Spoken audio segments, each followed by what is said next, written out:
Cyborg is a cyberpunk RPG written by Christian Solin and illustrated by Johan Nohr, published in 2022 after a Kickstarter. The game is a product of the Swedish-born Stockholm Cartel, an alliance of creators who most famously also made Mork Borg, the death metal fantasy RPG that has spawned hundreds of skateboard magazine-looking supplements that all slavishly ape Johan Nohr's original devil-may-care but still functional layout style.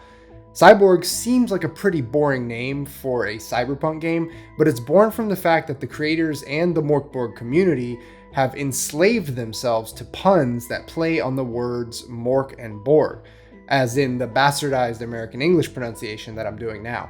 So whereas Borg means fort or castle in Swedish, it's just used here to complete the word cyborg or cybernetic organism, of which there are a lot in cyberpunk generally and in this game.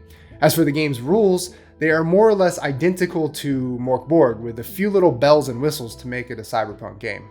I don't normally address organization and layout first and foremost, but it's sort of the main gimmick of this game.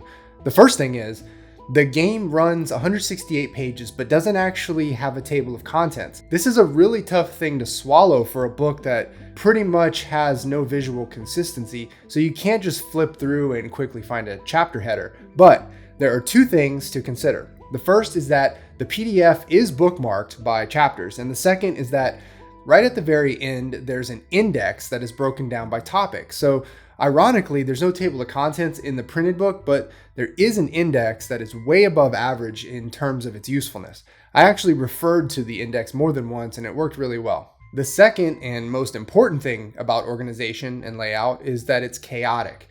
This is going to be old hat for anyone who has already read Mork Borg and its 300 supplements, but the Johan Nohr style of making every two-page spread its own art project and treating normal blocks of text as the enemy is something you have to be okay with when you pick up this book. From what I can tell, most people, myself included, are awed by the artistic talent and the choices that Johan makes when laying out the books, but it does rub some people the wrong way. So for those of you who get super butthurt when seeing layout like this, I'm really sorry.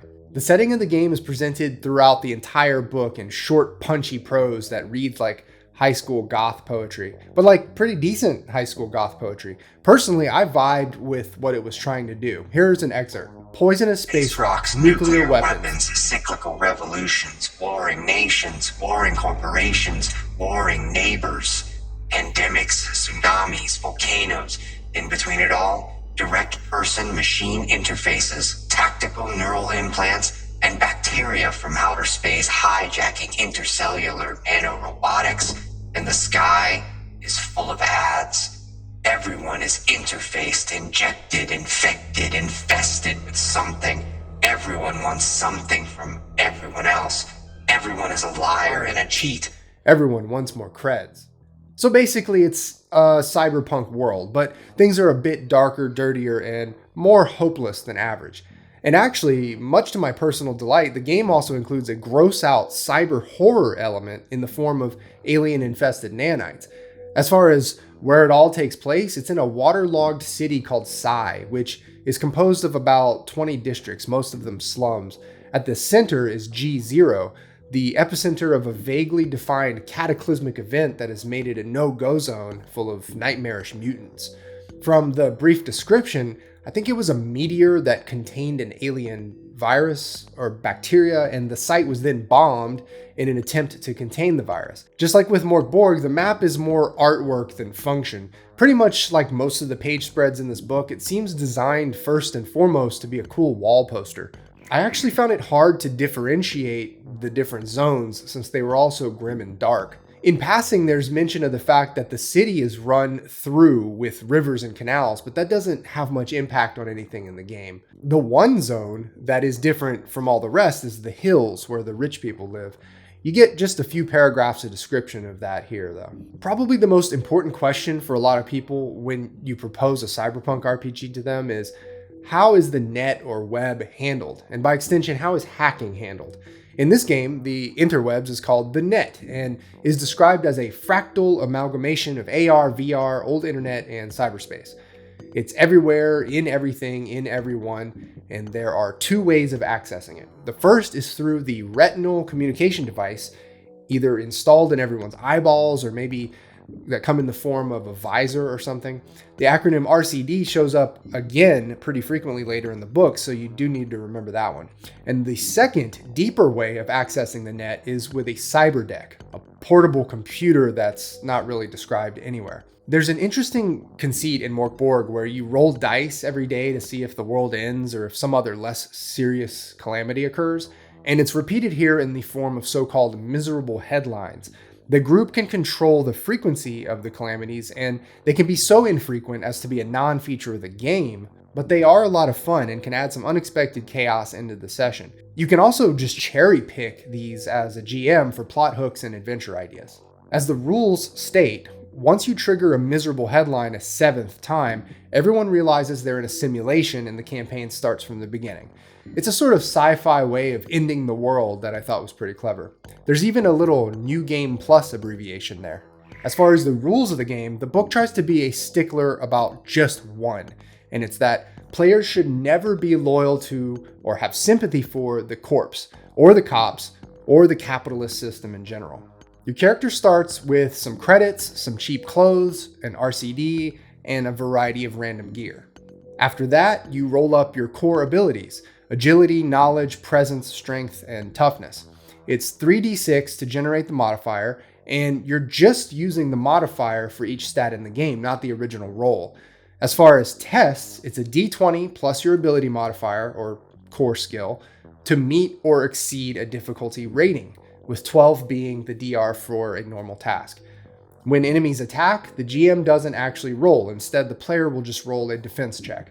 There are 6 classes to choose from, each giving you different starting hit points as well as a random feature. The shunned Nanomancer is a gross mutant thoroughly infected by the alien-infested nanites in the setting. Burned Hackers have a cyber deck and a starting app, as well as a terrible truth that acts as a personal plot hook.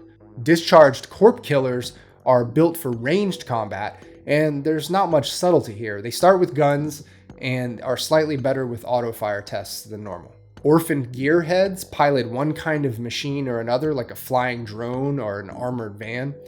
Actually, out of the 6 possible things you can pilot, the armored van doesn't have a specified pool of hit points or any vulnerabilities, so I have to assume that the armor it uses is plot armor. The Renegade Slasher is a lot like the Discharged Corp Killer, but instead of guns, they use melee weapons. Blades, chainsaws, handheld claws called Logans, or a filament Zweihander, which I have a hard time visualizing. The Forsaken Gangoon has a number of possible specialties, including melee, breaking and entering, or selling stolen goods. This table on the left is supposed to randomly assign your style, but I don't really know what most of the entries mean. They sound cyberpunk, I guess. On the right, you pick or roll on one of 50 possible features, and I think that these are great. Very cyberpunk, but also very comprehensible and actually useful. The wants, quirks, and current obsessions tables are also really on point in terms of the game's core genre. You get a choice of 12 weapons, at least by default, and they do damage ranging from D3 with a broken bottle, up to D6 with a smart gun, or up to 2D10 with a sniper rifle. Armor will determine how much incoming damage you can ignore when taking a hit. Debt is interesting. Every character starts with some debt, ranging from 3,000 to 18,000 credits or whatever. In typical fashion, you're beyond poor and owe a lot of creds to a gang or syndicate or cult or some other gutter faction. Interestingly, none of the debtor options on this D12 table create the possibility of you owing money directly to a corporation. I'm not sure how fun this would be to play out at the table, but everything has a price, and the most important things with the price cost thousands. There are some pretty important services that may come into play down here on the bottom right that are all potentially pretty costly. Of course, cost in this game is completely relative. If PCs are able to pull off a big heist or armed robbery or something, a 10,000 credit facial reconstruction would just be a drop in the bucket. One note about ammo. At the end of each combat, you roll a D8 for each weapon you've fired, or a D6 if you've used auto fire. A 1, 2, or 3 on the roll means you are out of ammo and need to reload. The book says this roll happens after combat, as in the end of an entire combat encounter, so this is a pretty generous ammo policy. Here's a list of body modifications referred to as cybertech. It's presented in a very minimalistic manner. There are no pages of text explaining the intricacies of getting new tech installed on your body and the chance of failure and all that business. You just pay the creds, you get the tech for your character, and the cool thing that it does.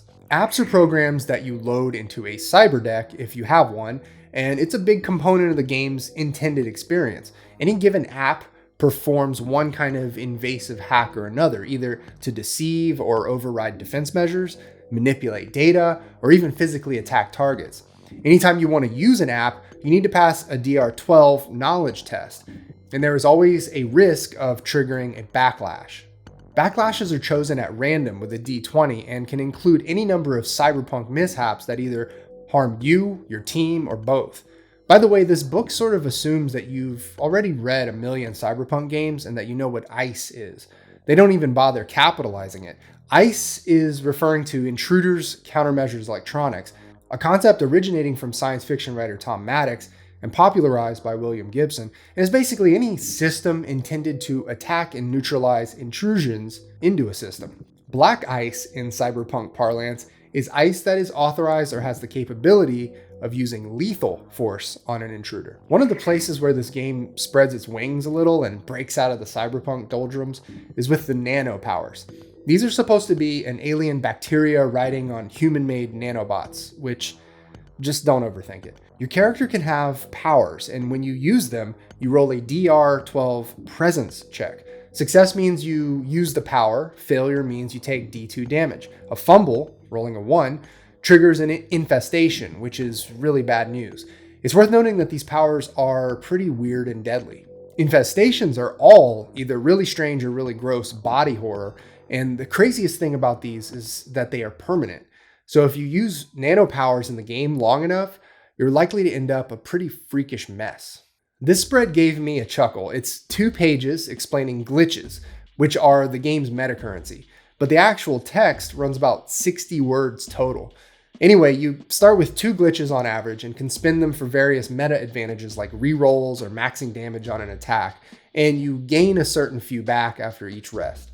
As far as dying and death works, 5 possible things can happen to you when you hit 0 hit points. You can go unconscious for up to 4 rounds, enter a Psy Rage, which is like a berserk mode, incur a critical injury on some random part of your body, or just die. If you sustain damage that puts you into negative HP, you might be able to buy your way out of death, but an emergency response team whisking you away to a hospital is expensive and gets exponentially more expensive with each point below 0 in HP that you are at. As far as combat, you roll D20 plus strength for melee attacks and D20 plus presence for single fire ranged attacks. If you're using auto fire, you use your agility stat. Defending against an attack uses the agility modifier, and all difficulty ratings are at a default of 12, but will go up and down depending on the situation. A natural 20 is called a crit and doubles your damage on an attack or gives you a free attack if you were defending. A natural 1 is a fumble, as mentioned earlier, and could lead to running out of ammo, having your weapon break, or having your weapon actually hurt you for d6 damage. If you roll a 1 while defending, you take double damage and reduce your armor tier by 1. If all of this sounds familiar, that's because it's the rules from Mork Borg. There are some optional combat rules to make things a bit more nuanced and interesting, such as rules for cover, aiming, increased deadliness, and suppressive fire. A quick rest will give you D4 HP, and a full night of rest will give you D6 HP. As far as leveling up, it's just whenever the GM decides, and it can either be a chance at higher max HP and some pocket change or a nanopower, or the chance to change your ability scores a little bit here and there. Aside from the nanopowers, the other place where you're going to see the game step outside the well-worn lines of the cyberpunk genre are in some of its enemies. Of course, you have your private security and gang goon types, as well as generic scavenger, but things start getting a bit more metal with the Psy Raging Menace, which is a complete cyber mess of a monster. Likewise, the heirs of Kurgaz and Nanogoons are nanomancer cultists that wield one of 4 possible nanopowers. The 4 kinds of drones are fairly standard. I really appreciated the subtle joke at the bottom here under the flyer about corporate greed. Wargs are cyber monster dogs. Vamps are, I assume, cybered out bats. It's funny because sometimes this book is so minimalistic, you're left trying to guess what the writer even intended. I guess that's probably the intent. The croc is an undoubtedly cyber crocodile. Again, the city of Psy is supposed to be riddled with canals and sluices, so you would think there would be more things like the croc. You'll just have to homebrew more water creatures if that's what you're actually looking for. Actually, if this game is anything like Mork Borg in its post-release, there will be a top-notch third-party supplement covering every possible canal cyber creature you can imagine, crowdfunded as an amazingly illustrated zine. Just give it a few months. Skulkers are one of the things that really got my attention during this game's Kickstarter campaign. They are, quote, void black steel alloy murder skeletons built for a single purpose, tracking down a target and destroying it without mercy. I just love the concept of a human body so desecrated by technology that there's nothing left but a skeleton, a Terminator skeleton. Headhunters are another enemy that's more horror than cyberpunk. Just a skittering head that shoots freezing cryo radiation out of its eyes. It's at this point that the game's identity really starts to gel if it hasn't already. Most cyberpunk worlds offer a glimmer of hope and redemption, however slight, but this game really puts you in a place where there's probably no chance of salvation for anyone. Pro tip, don't get too close to the bloated zombies in the G0 zone of the city. Despite the almost painfully minimalistic presentation of the game, the mission generator section is really pretty great. When you roll on these tables, you're going to get a usable cyberpunk mission every time. If there's one beat that it sort of missed, it's that the section almost forgets the fun new element of nano-infested horror that's on offer. It's good, serviceable cyberpunk here for the most part, but only when you get to the last couple of tables do you really get to some of the horror elements, with a cult generator that may or may not show up in the mission. If you need a random event in the city to spice things up, there's a table with 50 things, some of which are one-off things a PC might see on the street, and some of which could really serve as a plot hook. If you're going to GM a game of Cyborg, I'd recommend that you just read through every one of these entries. They really set the tone for the city. I liked the D20 table of possible net events, but there really isn't a description of what the net is supposed to look like or how it behaves generally. You just have to already have an idea of what cyberpunk cyberspace is supposed to look and feel like. Just like with Mork Borg, this book ends with a cleanly delivered sample one-shot heist. In Lucky Flight Takedown, your characters are tasked with infiltrating a casino and hacking into a computer in order to wipe out someone's debt. I won't run through the whole thing as to avoid spoilers, but again, it's very clean and orderly compared to the rest of the book and just very suddenly takes legibility seriously, which is probably very refreshing for a GM intending to run this thing. Likewise, the final couple of pages recapping all of the game's rules are super organized and easy to read, which I think is Johan Noor's way of saying, I can control myself when I want to. Alright, here are my thoughts on Cyborg. Assumes you're a cyberpunk veteran. As I've mentioned a few times throughout the video, the book very simply assumes that this is not your first cyberpunk game. And since it's not mine, I don't really mind it at all, but I do wonder what a newcomer would fail to understand if they read this book and then tried to run this game. Maybe the creators just know their audience and know that everyone reading and playing this game has enough cyberpunk under their belt already. Novel horror element. I was hoping to see the horror theme intertwined with the core cyberpunk theme, and I think they did it for the most part. Here's the thing. Nothing in the game really goes that deep. The inventory, the cybernetics, the combat, it's all designed for quick and easy fun. So it would be a mistake to question the specifics of the nano infestation and the underlying alien bacteria or whatever. It's just there as an excuse for gross out body horror and nanomancer powers. Fun art and layout.